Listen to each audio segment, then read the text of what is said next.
Welcome to the Straight Out of Home Video podcast, part of the Geeky Waffle Network.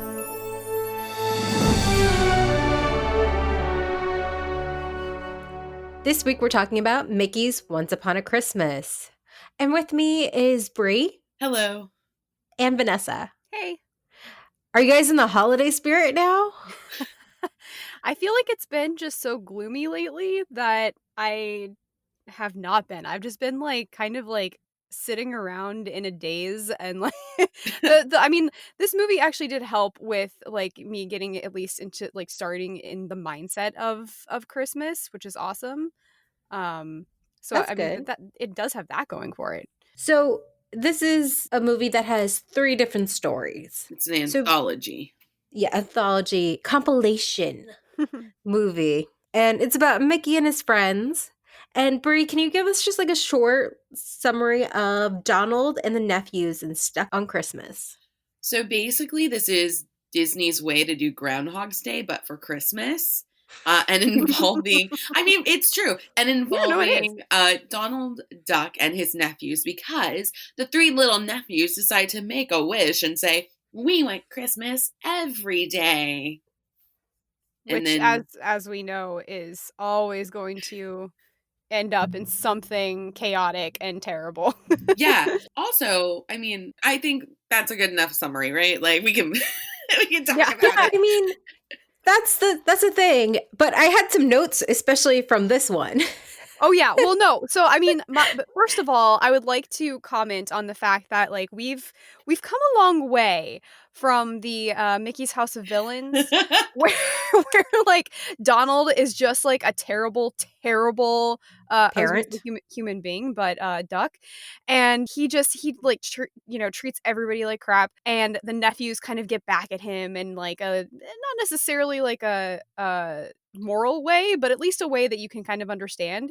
In this one, they're kind of all just little dicks, and Donald is actually trying to be the best uncle ever for them. So the evolution of this family has come almost a complete 180, I feel. Well, except for the kids, because they were kind of dicks to begin with too. Yeah, but I feel like they can't get away with parental abuse. No, in this day and age. Well, it's 1999. Yeah, they were like, you know what, Donald needs to be nicer, especially because I think he's one of the main 5, so they probably are like, oh, we need to brighten his image up a bit. The Fab Five. The Fab Five. He was like that alcoholic friend that you're just like, why are you hanging out with us? It's you want to be part of this group, you got to clean up your image. Yeah. They had an intervention with him. So yeah, he's actually a really good uncle. The triplets wake up and they cause havoc. And they want to do Christmas again, and Christmas keeps happening. And they go a little crazy. Bill Murray and Groundhog's Day. Well, yeah, I mean, I don't know if I would like it to be Christmas every day. No, that's exhausting. Yeah.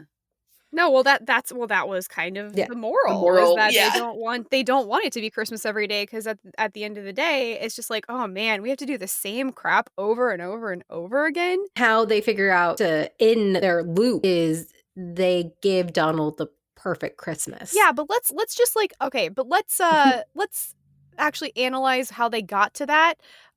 Because it wasn't oh, we're just doing this every day, and it and then they just is you know what, maybe we should just try this. It was because they literally decimated his spirit the day before. Yeah. They decimated his spirit, everyone's spirit. Everything went wrong because they decided to be awful about everything. And then the tree crashed down, and Daisy is trying to hold Donald's spirit together while he almost sobs under the tree that has fallen down since he's trying to make. And that's when they decide, oh, maybe we should just be nice. And Donald is so sus of them. Well, wouldn't you? Yeah, I know. Okay, so something I have in my notes is one of the times they eat Christmas dinner, they have a turkey. Yeah. They're birds. Well, Candace, this is a cartoon, and it's mostly for kids. So I don't think that they really have the whole cannibalistic idea in their mind when it comes to what they eat. Okay, I'm just saying. It Oh is yeah, no, it's kind of horrifying when you think about it, but I tried not to think about it. Apparently, they're related to a goose, which I don't know how that happens. They have an aunt. Yeah, I didn't know the extended family. I mean, obviously you know Scrooge, but yeah, that aunt. I'm like, who are I you? don't think we've ever Aunt seen her Gertie. again because I haven't seen her in anything else, I don't think. Also, how is everybody related to each other? Because like everybody's aunt and uncle, and like I know that actually does kind of happen in society. Like, you know, either close friends or even like, you know, whatever. Like they're all called aunt and uncle. But I was like, wait, okay, so Daisy is Aunt Daisy, but like Wait, Donald and her aren't married. But like, do they know that they're in a relationship and they just started calling her aunt? And then who's Aunt Gertie? It was very confusing family dynamics. Well, we know that Scrooge is definitely their great uncle. Yes, right. Who he's there Because and he was also, I mean, they kept Scrooge. Actually, do you guys know which one came before this? Like, was there a remake of, I'm forgetting the name of that movie, the one with Scrooge? You mean A Christmas Carol? Yes. Did that come before this movie? Because I forgot to look that up. That was a very long time ago, and I feel like that movie was like it wasn't. Because they did. It was like Muppet Christmas Carol, where the characters are just playing parts. It's not like canon. Well, and plus, I mean, like he's awesome at the end, and he loves Christmas. So like, well, true. Is that your point? Is that like that was my wondering? Yeah, my query of his evolution in the duck world of being a grown. I think this is more Uncle Scrooge from DuckTales. Okay, that makes sense then. Yeah, I believe it's the same voice. But yeah, so that's their uncle. I feel like they call Daisy Aunt Daisy just because they know they're dating, and again, Donald has just not put a ring on it. Right. Oh man. Well, I mean, I don't Donald's incompetence, isn't it? Well, guys? No, I don't blame him because, like, I mean, based on the other stories, everyone is just broke ass poor, like, true. Which yeah, I'll get into in some of the other ones, but like that would be my theory, at least for now. Yeah. And plus, she would have to come into raising 3 boys who are just a bunch of trouble too. I mean, nobody's ready for that. It was something that at the end, they take their sleds that were a surprise from Donald and they create a boat for him to slide. Because apparently, like, Donald is just wearing the sailor outfit because he's a fanboy, not because he's an actual sailor. So that was just something interesting. Like, his whole room is decked out in like sailor stuff. He wears like a captain's hat. And it's like, oh, he's not actually like a sailor. I really like this one. It was cute, but it's like, you know, again, it's one of those things where it's just like, hey kids, don't be a dick. Right. The end of moral of the story. It's a good moral. It actually, I mean, it broke my heart. You know what I mean? Like when it was when he just, because he was like, the tree came down and he was just completely crushed, and I'm like, oh my god, every single one of us has had that moment where just like you had such hopes and dreams and like, you know, and plans for this wonderful thing where you were going to make the best, like, you know, the best experience for the people that you love, and it all went down the drain, and it's just that soul crushing defeat, like that breaks my heart. And so that was my only issue with it. Like, I understand because like I think that they probably want to get that message to kids, like, don't be a selfish like person, but it still was just like, oh, my heart. Wow, Vanessa got a real connection to this one. I did, I know. So the next one is Goofy and a Very Goofy Christmas. And this is kind of like a prequel to the Goof Troop because like Max is pretty young. Yeah. He's very young in this one. Yes. Bree, would you like to give a short summary, please? Yes. Goofy does his best. Like he always does. That's a summary. Goofy does his best. Goofy does he tries really hard. He tries really hard, and he dresses up like Santa. Lo and behold, things happen, and Max finds out that Santa's not real. Well, he finds out because Pete tells him. Well, also Goofy's beard comes off as well. Yeah, but he's already No, having but doubts by then because Pete told him. yeah, the whole Well, premise is because like Pete is this terrible person who's just Pete's like, always a terrible oh, person. We knew yeah, I know, and this. it's just like, oh yeah, like he's not real. Oh, my favorite part of that. Okay, sorry, keep going through the summary and then I'll go. Well, that's true. Okay, I guess. So yes, he was having doubts. Goofy's beard falls off. Reveal, and then Goofy does his best to try and make Max a believer again. Yeah, because Goofy, as we've talked about, is really just this stand-up awesome dad who will do anything for his child. And, again, Literally this is anything. another example of Max, lo and behold, learning the same lesson that he does in every single thing that he's a part of, which is Vanessa is heated about this. it's like, which is, my dad is, oh my gosh, dad, like, how, like, you're so ridiculous, and like, how can you think this, or like, how can you be like this? You're like a ridiculous person.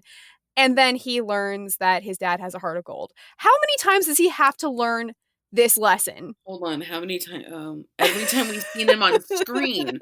So the whole I feel entire so series bad. of Goof Troop. Yeah, I feel so bad for Goofy. Pete tells this like 5-year-old there is no Santa. Yeah, which who does that? I know, like, he does that, but my favorite thing was like, it's like an urban legend, just like the guy who brings the sweepstakes check. And I was like, I was like, what a very timed reference as well. Yeah. We're very much into the 90s. Did you guys find out kind of like Max about Santa?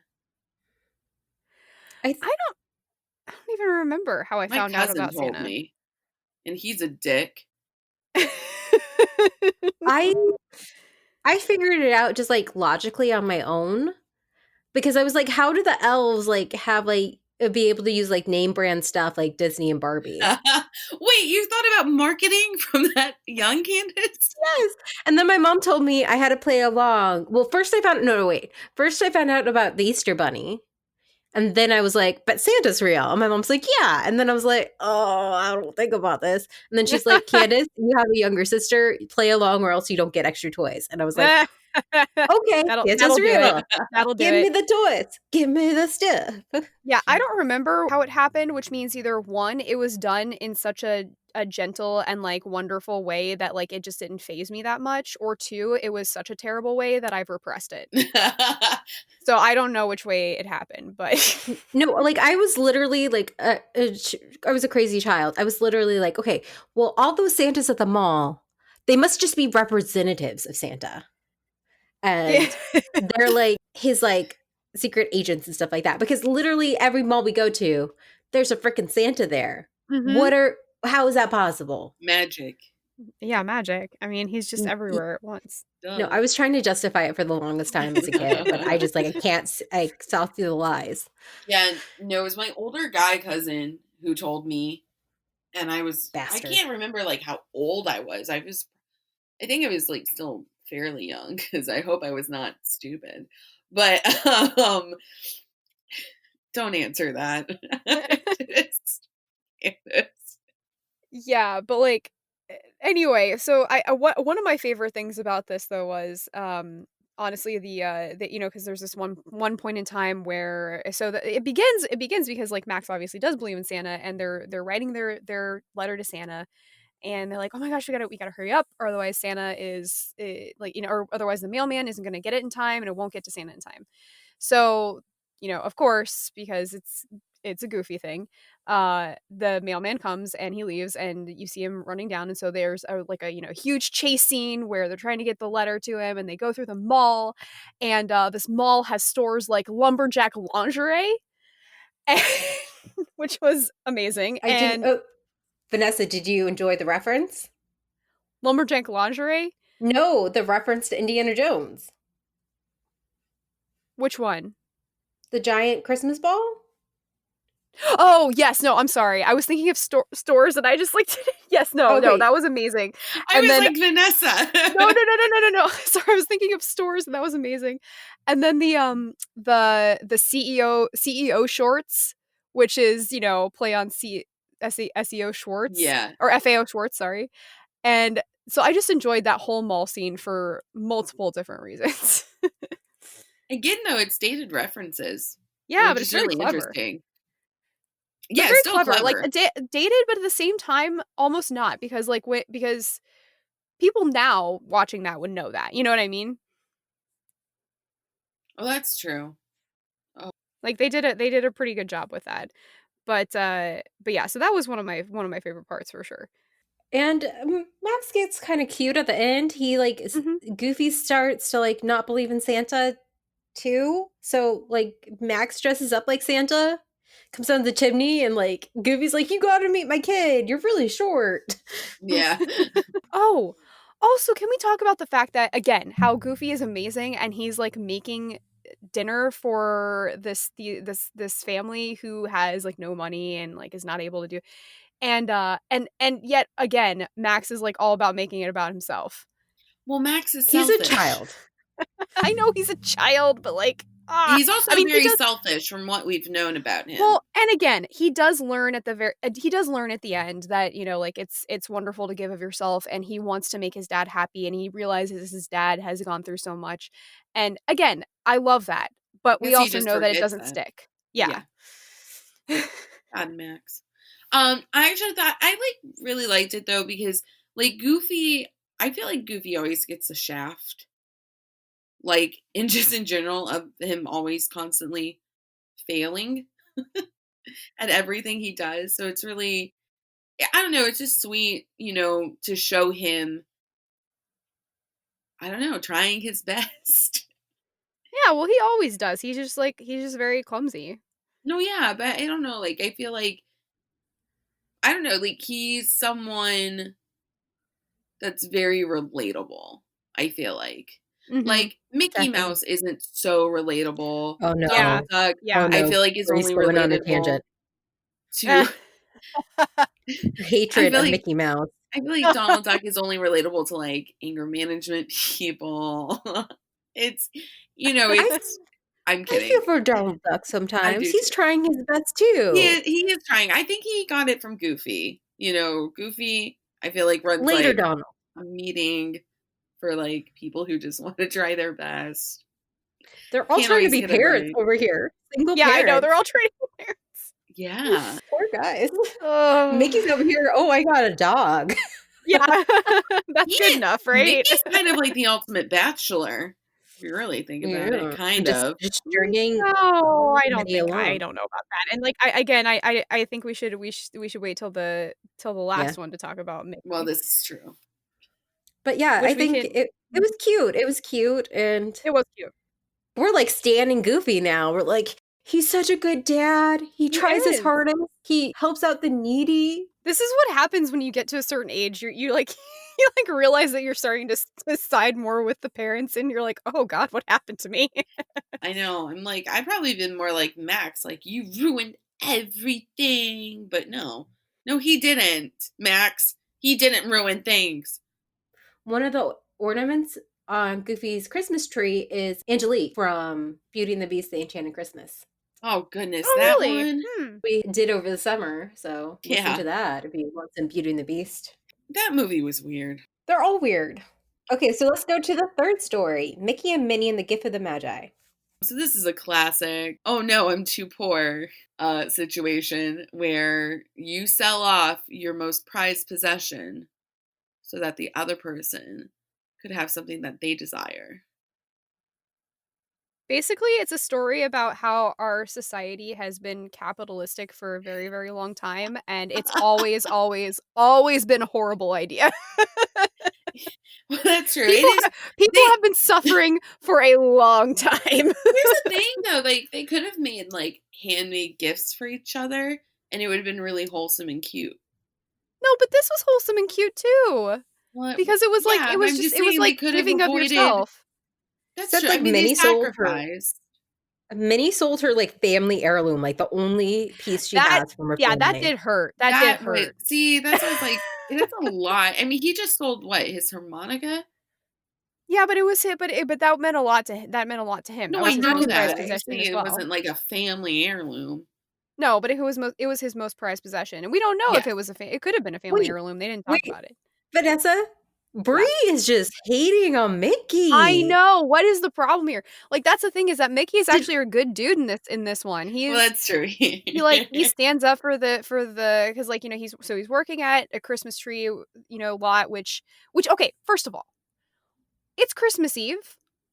Why are people going to get Christmas trees on Christmas Eve? You would be surprised the people who shop on Christmas Eve, No, especially in shop, retail. whatever, but for trees? Who knows? For Like, trees. last minute people. Like, there's so many last minute people. I'm sorry, but you need to, like, okay.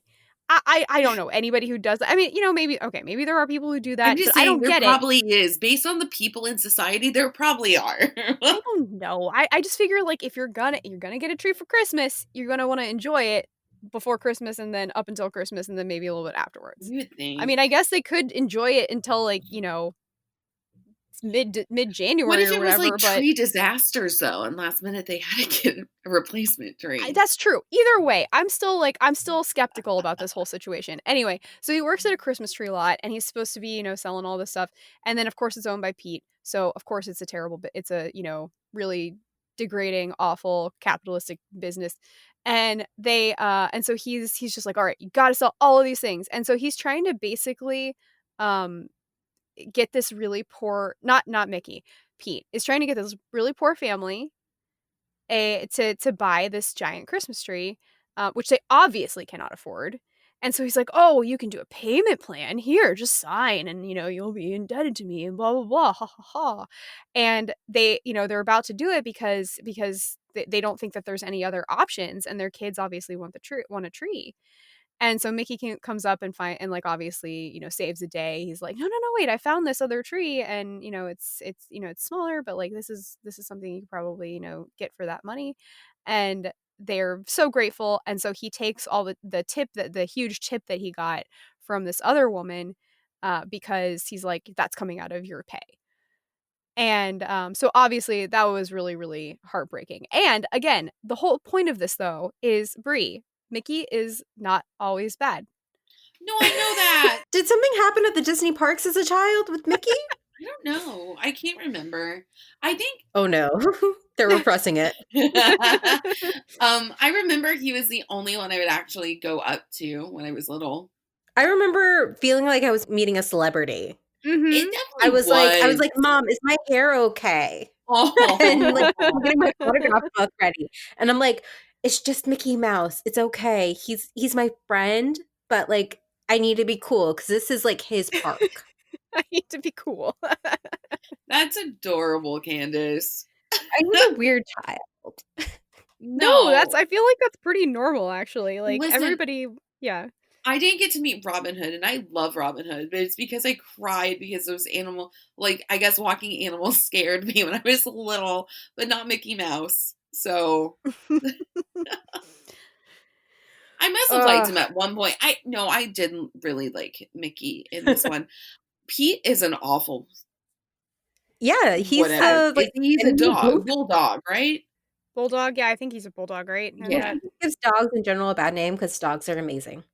No, I know, but it's not like they don't. Then you have Pluto, who's an amazing dog, and you have, there's lots of good dogs. Just no, I know, but I'm just saying that, like, in that particular, I just I couldn't remember what his anamorphic thing was, so I was like, it's a bulldog, right? But yeah, Pete's awful. He can. Oh, who else is awful is Mortimer Mouse, who is the boss of Minnie Mouse. That was so awful. And I'm just like, wait a second, why did they use Mortimer Mouse as like the bad guy? I don't know. I'm like, this was your original namesake for Mickey, so why is it so bad now? His original first portrayal is in 1936, and it's called Mickey's Rival for Minnie's Affections. So, he's always been like that's so an weird. a-hole. I wonder why they decided to like just go in a completely different direction. Yeah, that is weird. Vanessa, do you want to talk about what he did? Oh, so he's also a despicable creature in this, horrible version of America that we've seen throughout these sketches. So he, Mickey was working for the tree company, and he was trying to get the tips to buy the present, and then Minnie is working at like a department store, and she is, working super hard because she needs her Christmas bonus, and because that's what she's going to use on Mickey's gift. And so, she's working super, super hard. She gets called up to Mortimer Mouse, and Mortimer Mouse is like, "Great job, here's your Christmas bonus." And it's a fruitcake. Yeah. And and it kind of isn't it like thrown at her? It's kind of like really tossed. degrading. And so she's like, "A fruitcake?" And you're sitting there going, oh, okay, there's so much wrong with this. But yeah, that was really sad. So now neither of them have the money to buy the gift that they wanted to get, which, okay, so the whole irony of this, which is why, you figure it out. I mean, you probably figure it out. I did, at least, by a certain time where it's just like, oh, you have this watch, and then, they have he has the harmonica. She's going to buy him a harmonica case, and he wants to buy her a chain for the watch. Well, now they have no money. So of course they're going to trade in the harmonica and the watch to get the gift for the other, which is very sweet, but also very ironic, and also kind of sad, and also like, dear God. Based on the O. Henry short story called The Gift of the Magi, where a husband wants to buy her a comb, and she wants to buy him a chain for the watch. Yeah. So she sells her hair and he sells her watch. So they literally cannot use the thing. And I totally forgot about that story, but yes, that's awesome. And I think it's a very, very cute kind of thing, because again, it is one of those things where it's just like, you gave up the thing that meant the most to you for somebody that you love because you want to make them happy. So that was the cute thing that came out of it. But everything else was pretty heartbreaking. Honestly, it was kind of depressing. It was all pretty depressing. It's not just like, oh, like, we care for one another, we sacrifice what we love for the other person. It really kind of shows like, hey, if you're the working boss, maybe be nicer to your employees and to other people. For real. Which is kind of ironic coming from Disney. I know. I was thinking that. I was like, they're like very anti-capitalism in this movie. The whole thing is like, it's not about necessarily quote unquote capitalism. It's about doing capitalism in a terrible way, which just has seemed to happen a lot, and so that's more the whole thing. But it's just fun. It's just really kind of weird, not funny, but weird to look and see like, oh, this has been happening obviously for a very long time, which, you kind of know, but it's just sad when you're like seeing this movie that maybe Minnie wasn't expecting that bonus to buy Mickey a present. What if she was expecting that bonus to, like, I don't know, pay for her health care insurance? Pay for all the bills that she was trying to hide from Mickey? Yeah. Right. That was the whole thing, is like that stuff was in there also. Like, you have the bills and everything, and yet you're still trying to make, your loved one happy.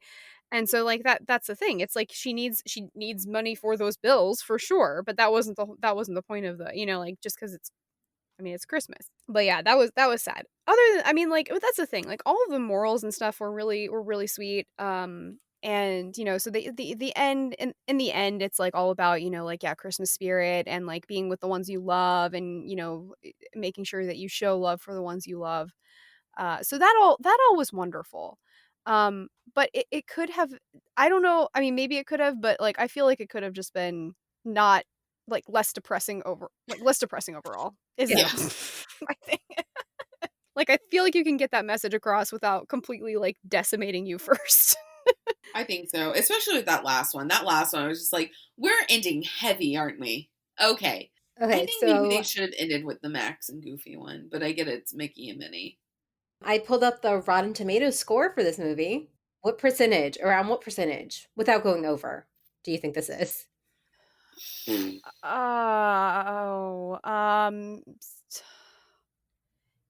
wasn't, just based off of the audience that might be watching this, I don't know, maybe like 70%. Okay, Vanessa's going to be 70%. I'm going to say 66%. Bree, did you look at it? No. The audience score is 66%. No, it's not. God. Shut up. That's it. What? I should go on The Price is Right. No, that's the problem, is that you should have gone first, because then I could have done something random like that. That's true. Okay, but the critic score is 40%. Oh, well, that's because critics is, critics are critics. Critics are What are you gonna critics. do? What are you gonna do? They're cynics. Like, unless it's freaking Schindler's List, they're gonna be Well, that's I, even more depressing than the last one. I know. Yeah. Well, no, yeah, I know it's more depressing, but that's the thing. It's like, unless it's like super depressing and yeah, anyway. Well, yeah, okay. So that makes sense to me though, just because like I figured it wouldn't be super low because again, it's not like it's not a bad movie. I think that there's a lot to keep you interested throughout the skits. I think they were cute little like, vignettes or vignettes, however you pronounce that. And they, they again, at the end they did really, show the love and like everything of Christmas spirit. So I think that's why that didn't surprise me. I didn't think it would be that low for Well, this I one. think anthologies are normally like hit or miss as well. Like I just enjoy like a one lot movie, but it was fine. Yeah, no, I think it was fine, especially Yeah. since like, again, think about children's attention span, and that's kind of what this is for. And so if you're sitting down to watch, because it's one of those things where like I'm constantly surprised every single time I watch The Grinch that it's that short. But then I realize, oh yeah, you have to keep like in order to keep kids' attention, you kind of have to switch it up every once in a while, or it has to be just like really short. So the fact that they did like an hour long like Christmas special, they have to make, they have to kind of switch it up and do these little stories. Christmas magic is great. Brie, can you tell people how to find us online? Yeah, go to thegeekywaffle.com where we have all of our podcasts and blogs, and you can find us on every major podcast station, really. And also check us out on Twitter. Candace is a queen on there, and it's at geeky_waffle. And also, soon we'll have our Discord up and running, so please join our Geeky Waffle community. Yes, and we are actually like really active on YouTube right now. So Yes. we're the Geeky Waffle channel. Please subscribe. Candace started a Mando Saturdays, so check those out because those are fun. Well, that's it for today. We hope you all have a Merry Christmas And a and happy New Year. and a happily ever after until the sequel.